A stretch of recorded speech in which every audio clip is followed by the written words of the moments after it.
Hello, everyone. Welcome to Casey's Corner. I am your host, Casey Kendel.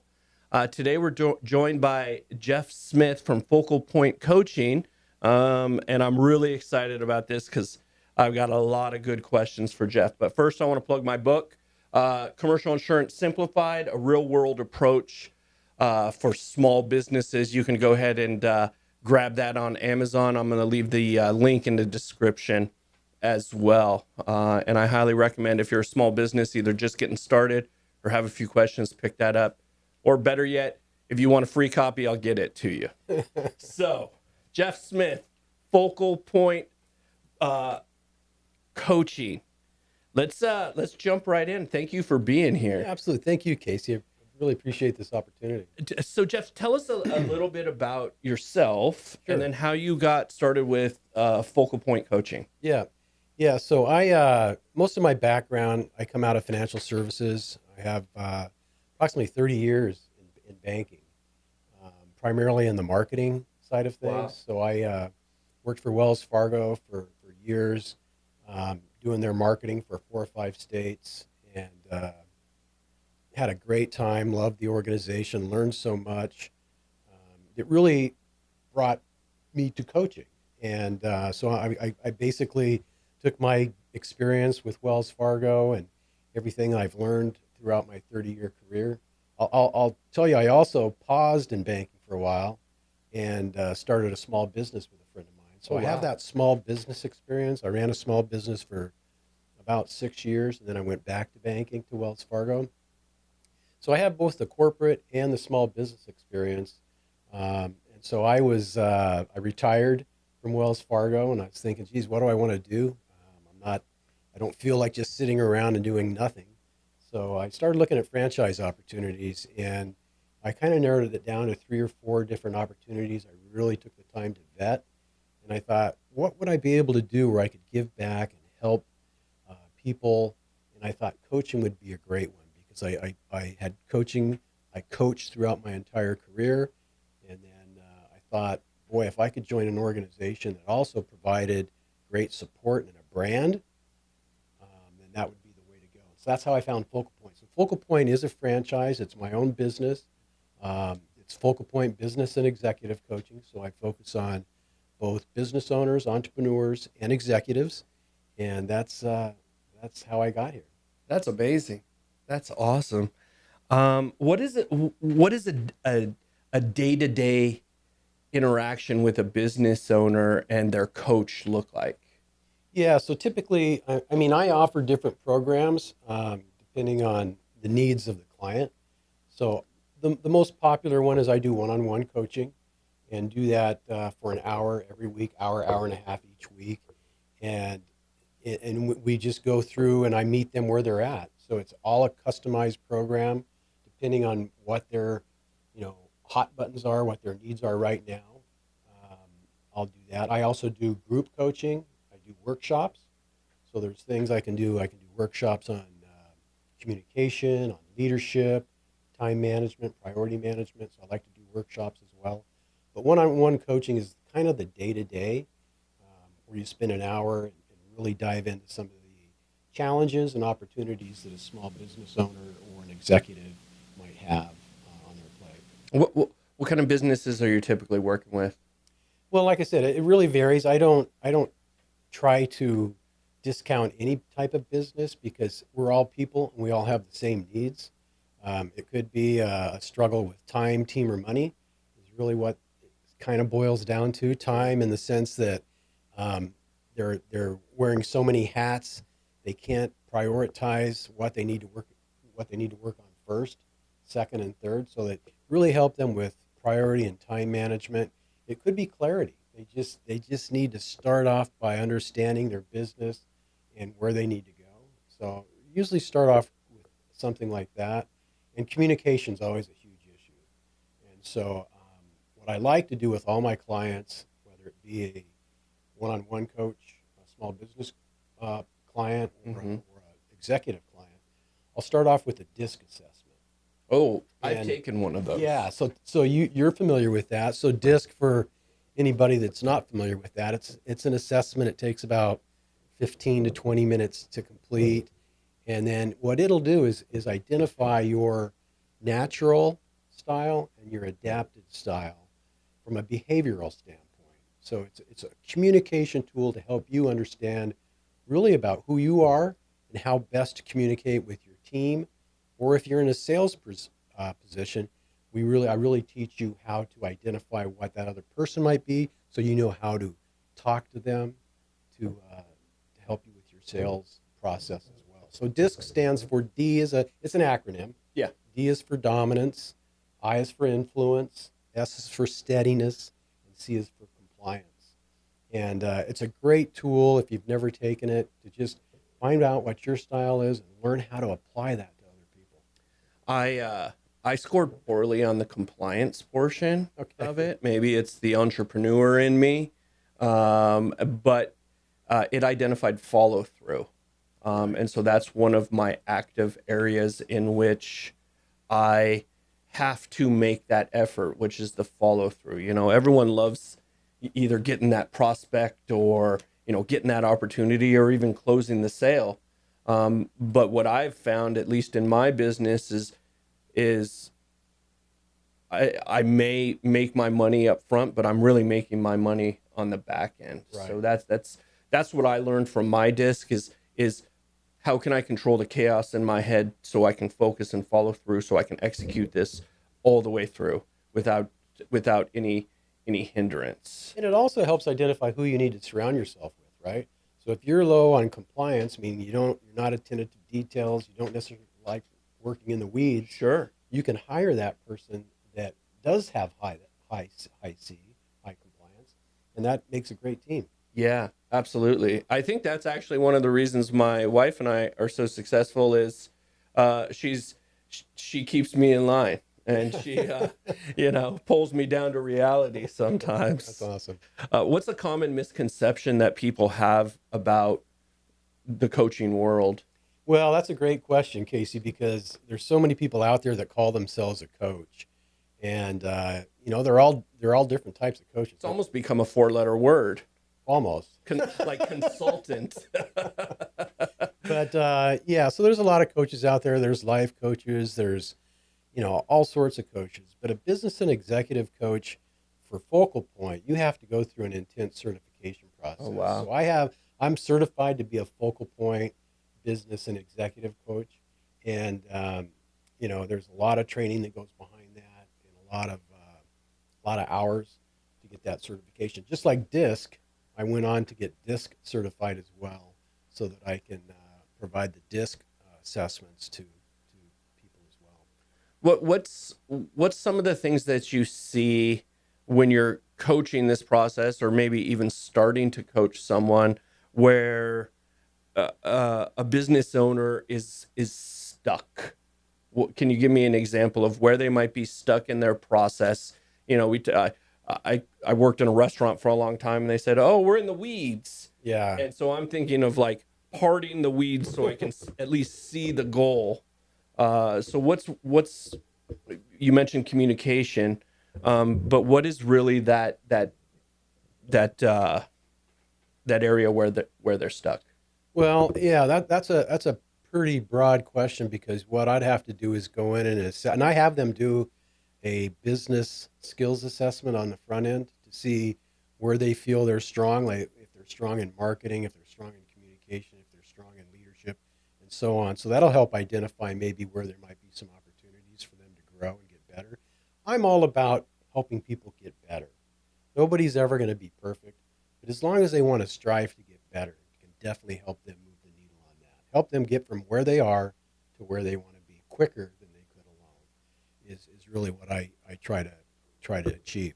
But so I'll ask them questions. It's really asking a lot of questions and listening to find out. It could be that they're having an issue with their team. The team's not engaged. The team's not behind the vision.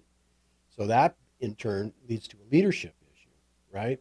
So usually if a team is struggling, usually that can lead to a leadership issue. So it really depends on what it is, Casey. It's a pretty wide open question. So I'll dig in deep and find out what that is, what that area of opportunity is, and then build a custom program from that. we hear a lot about like culture. It seems to me like that's finding your identity, and building that culture, and it starts with the leader. It does, and it starts with vision, right? So, what I like to do is sit down with a company and build out a vision statement, and then some big goals, and then identify the roles, the processes, and the relationships. So think of it in a pyramid, and the base of that is relationships, because everything has to start with people, right? So strong vision, good goals, where everybody's tied in, everybody knows what the vision is, so everybody's marching to the same drum, right? It's the same tune. You want the people behind you knowing what you're going to follow. That's where leadership comes into play. And by the way, I've written my own Jeff's ABCs of leadership that I like Tell to me about that. I like to send that to my client. I took the time to. I know it's kind of elementary to say ABCs of leadership, but it really helps put it into perspective in the sense that you go through every letter in the alphabet and put some leadership skill towards that. So mine. Give me an example. Let me pick a letter. Yeah. Okay. You pick a letter. Well, since we're on Casey's Corner, let's start with C. So C is for character and courage combined. Oh, I love that. So character is who you are when no one's watching. Courage is who you are when everyone is, and leadership requires both: doing what's right and having the strength to follow through even when it's difficult. So that's character and courage combined. Yeah, I think obviously a small business owner steps into that role and has to have a small amount of courage. Absolutely. I've even taken risk. I've even heard of it like, hey, we're going to jump off a cliff and hope there's water at the bottom. Or a big floating device or something. Yeah, give me a parachute. But that can be a scary process. In honor of my wife Marissa, let's do M. M. Okay. So M is for maximize. Great leaders maximize their potential and the potential of others. They bring out the best in people. So maximize is your wife. Yeah, absolutely. She maximizes you. She maximizes the best out of me. Yeah, I think that's important to have in place, because if you don't have a good support system, then nothing's going to work. Yeah. So ask me a hard letter like. How about Z? Z. I was going to say Z or Y. So Z is for. Let me just turn the page here. Don't have it all memorized. Z is for zeal. Zeal. Passion matters. Leaders who bring energy and enthusiasm inspire others to do the same. And that all starts with a positive attitude. And that's A. A is for attitude. Yeah. And the other one I like is Y is yes. Have an open mind to say yes to ideas and innovation. And on the other flip side, sometimes the best strategy is to say no. Mm-hmm. So Y is for yes. And then X is the X factor. Yeah. Bringing that X factor, every leader has something unique. Discover and develop what sets you apart. So that's just some examples of my ABCs. I love that. I love zeal. And in fact, I want to put that into my vocabulary now. But and it goes along with attitude. It's kind of like one of those things, like if I've got if I'm going to the store or maybe to a social setting and I'm looking for a confrontation, I'll find it. Oh, absolutely. But it also works the opposite way. If I'm looking for a connection, I'll find that too. Yes. And so it all starts with your frame of mind. And that's where mental fitness is just as important as physical fitness and other types of fitness. So you do have to be mentally prepared for your day. And, that comes with discipline and routine. 100%. 100%. We're going to take a quick break. Yep. We're going to hear from our sponsors, Prosperity North Advisors. We'll be right back. Commercial insurance can be complicated, and most business owners don't realize they're exposed until something goes wrong. At Prosperity North Advisors, we work with all types of businesses: startups, established companies, sole proprietors, and teams from 5 to 100 employees.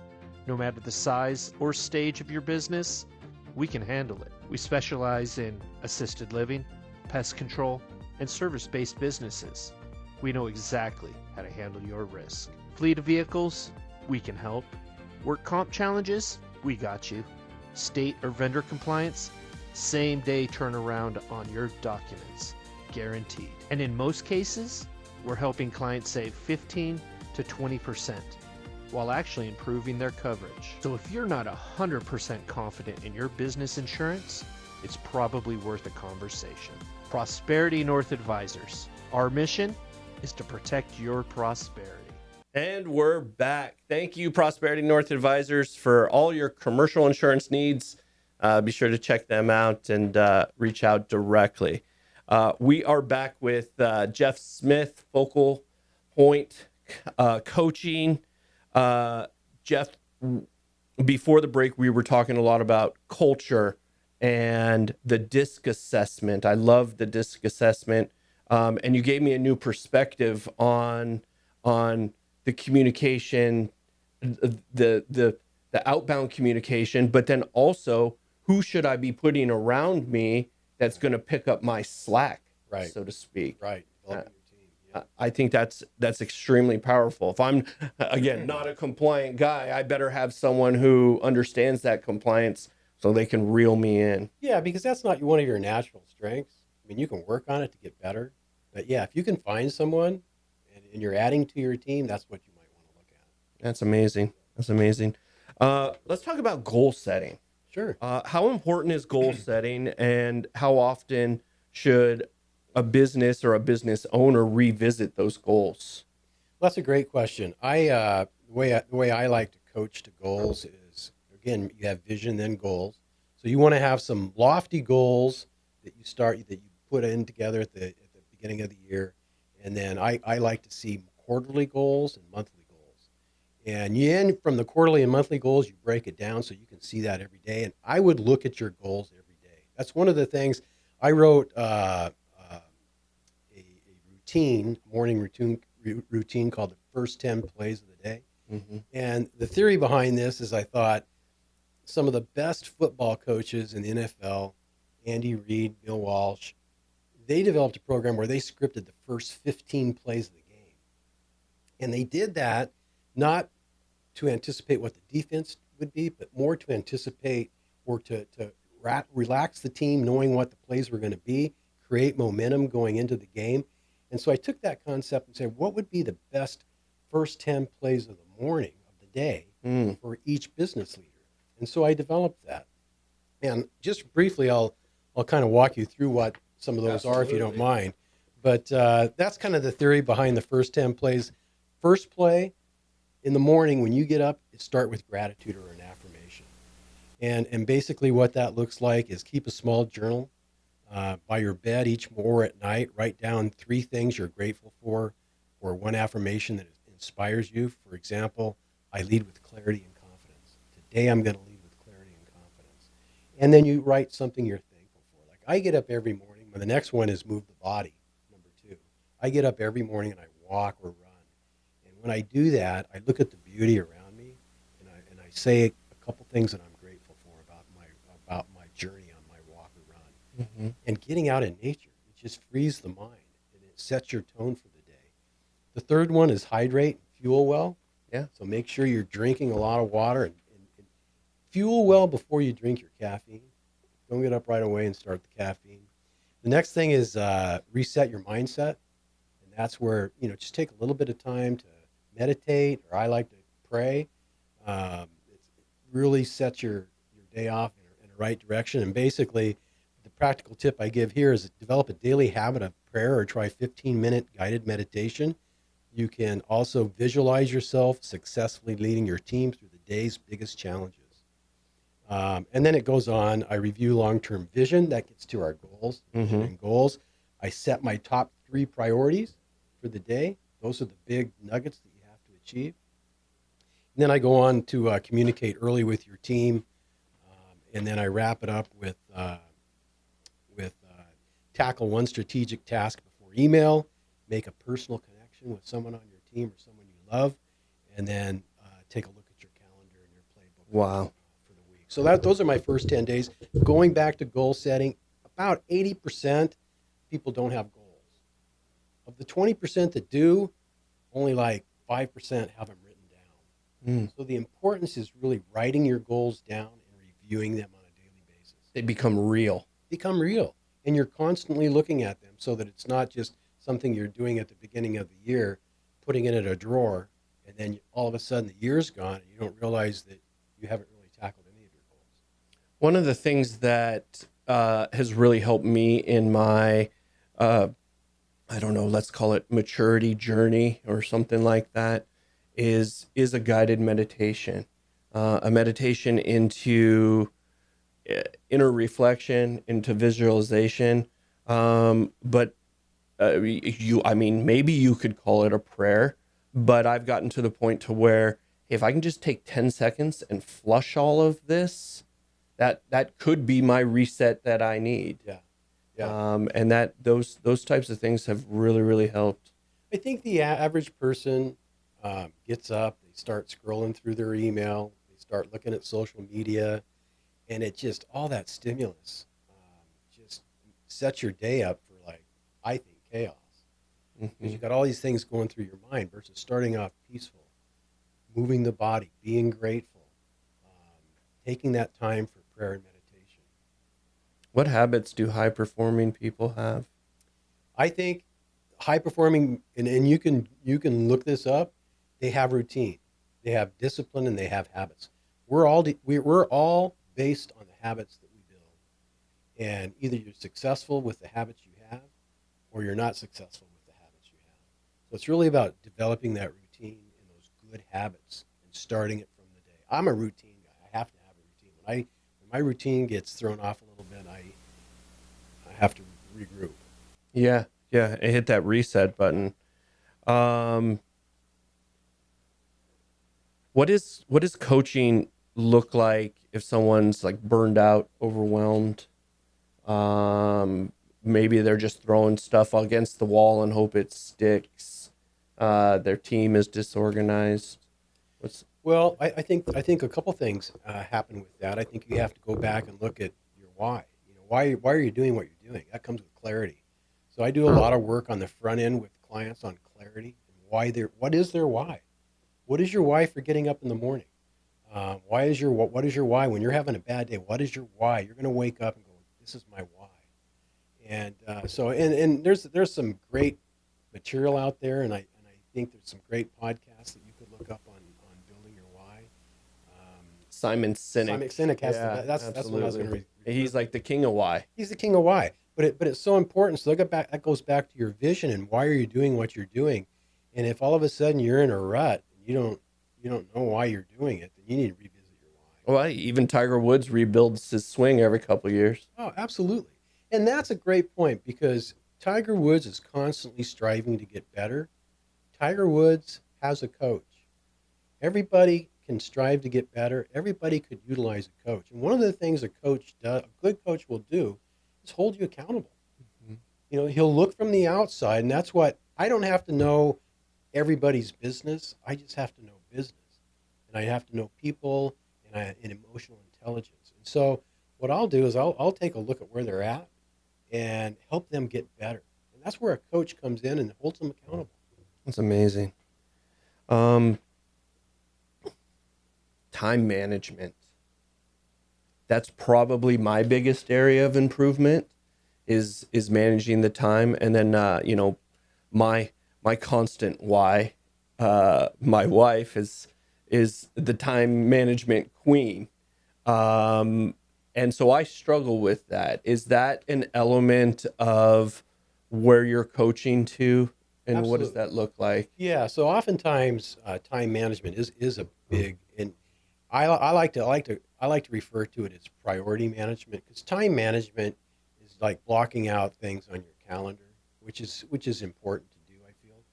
But I like priority management. And Brian Tracy, who has written a lot of the curriculum for Focal Point, so Focal Point is really based on a lot of Brian Tracy's material. Brian Tracy wrote a book called Eat That Frog. And the whole concept is you've got that ugly frog sitting in front of you, and you just keep looking at it and not wanting to eat it because of the way it looks. It's big and it's ugly, and who wants to eat a frog? But the fact of the matter, you need to eat the frogs and eat the most important frogs first thing in the morning. So it comes down to really prioritizing what your frogs are, and then tackling them first. So typically there's like an A, B, C, D, E of tasks. So you write down all the tasks you have to get done, and then A are the ones you have. That's the frog. You have to eat that frog. The B tasks are the ones that you eat that second frog. The C tasks are one maybe you pass on that for now. The D's are the delegates, and the E's are to eliminates. Mm. So one of the key things with priority management is looking at all your tasks and seeing what you can eliminate. And oftentimes when you eat that big frog, it's going to eliminate some of the things below it. So it's all about priority management. I go through a whole workshop on that with people. And I constantly am holding them accountable to what those key tasks, what the key frogs are for that week when I'm coaching them. I think frogs get a bad rap. I had a sales manager one time tell me, you got to go out and kiss a lot of frogs. Well, yeah. Well, this is a real ugly frog. Hopefully it'll turn into a prince. Yeah. We've seen AI come on strong. I utilize AI every single day. How are you touching on the adaptation in your coaching process through AI? Yeah, that's a good question, and we're Focal Point is incorporating that a lot into their tools. So one of the things I know they're working on that will be part of our in our arsenal of tools later on is taking an industry and plugging it in, and what it'll spit out is kind of what the struggles of that industry are. So it applies more to us coaching a client. Personally, I use AI all the time for when I'm creating LinkedIn posts or just material that I want to help my clients focus on. I leverage that to polish things really more than anything. Sure. Let's kind of shift gears a little bit. Sure. What motivates you personally? Yeah, so that's a great question. I said I retired. I wanted something to do. It's not something where I have to, go out and prove myself. I feel like I've done that over my career. So now it's what motivates me is meeting like-minded people that are looking to get better, and I can help them do that. So I'm not looking for a gazillion clients. I'm looking for a solid 10 clients is really what I try to maintain. And then I do group stuff and workshops and things like that. But I want to work with like-minded people that want to get better, and they're open to coaching.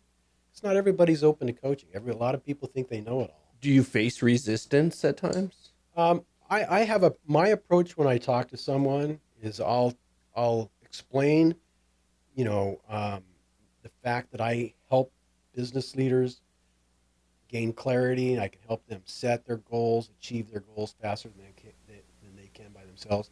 I let them know about my background and the beauty of Focal Point, what Focal Point brings to the mix of me.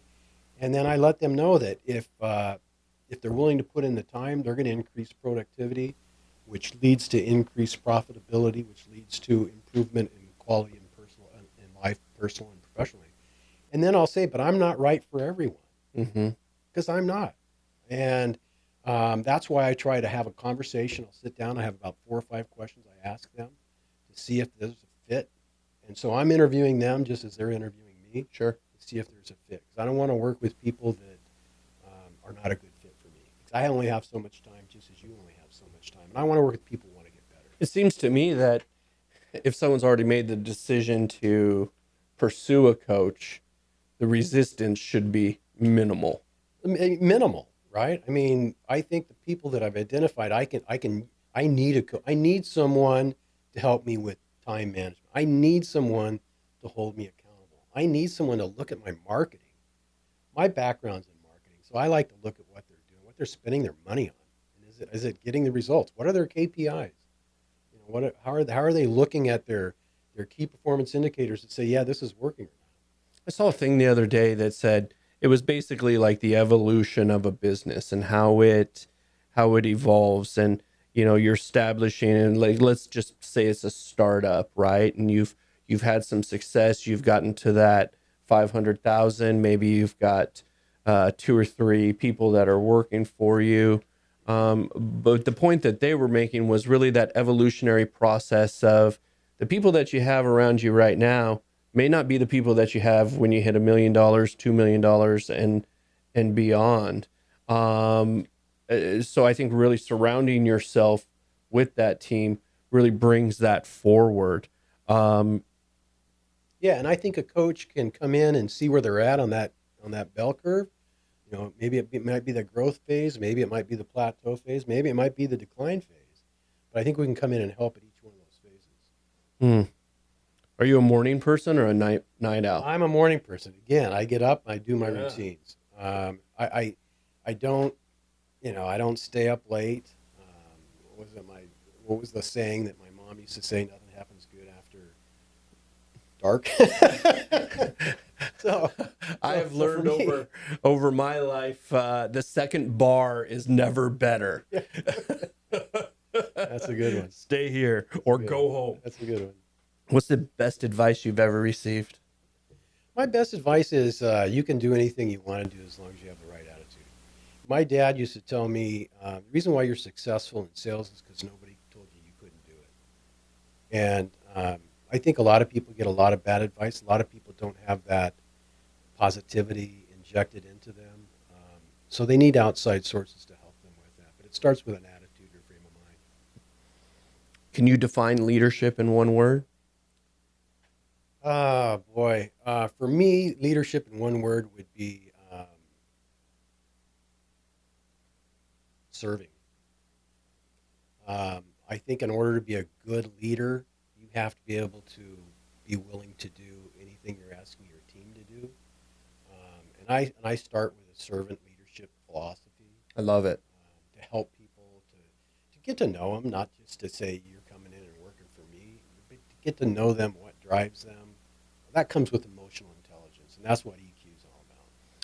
In my master's program at GCU, the core idea was centered around servant leadership and what that meant to that individual with the pillars, and that was a huge chunk of what I learned.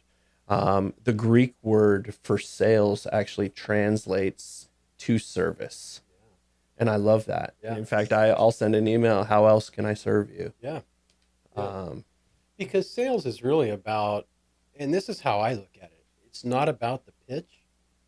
It's about the fit in the relationship. And if you're just going to go around pitching someone all day long, that's for you. But when you're looking to see the fit in the relationship, that's for them and for both of you. Wow. What's something someone could do today to improve their situation? Again, this is simplified, but again, I start with a positive attitude. That might be changing your habits. You become who the people you're with. So whoever you're hanging out with, you're going to become very much like them. So surround yourself by good people that have the right attitude, the right frame of mind, the same desires that you might have. And I think that goes well for parenting as well, because your kids are going to hang out with they're going to become who they're hanging out with. Right? Mm-hmm. So as a parent, you want to make sure you're watching who you're. It's you show me your friends and I'll show you who you are. That's exactly right.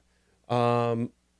Well, how can someone find you? How can they get a hold of you? Yeah, so it's Jeff Smith, Focal Point Business and Executive Coaching. You want me to give Please. phone number? Yeah. Okay, yeah, phone number Comfortable with. 480-532-7435. You can email me at jsmith@focalpointcoaching.com. Amazing. Jeff, this has been an amazing conversation. And I've enjoyed it as well. Thank you. Thanks for having me. I really appreciate you being here. And there, I have so many things firing off in my head in my own business of what can I do right now to improve this. And I think it becomes that surrendering process of, hey, maybe I don't know it all. Yeah. Even when I tell my wife and kids I do. Well, you have that image, right? You have to have that image. You know what? Fake it till you make it, right? That's right. Jeff, this has been an incredible conversation. I truly appreciate your time. And I really thank you for that. Awesome. Thanks, Casey. I Thank appreciate you. it. If you'd like to be featured on Casey's Corner, please reach out to me directly. Please like, subscribe, share this video. Thanks very much. Have a great day.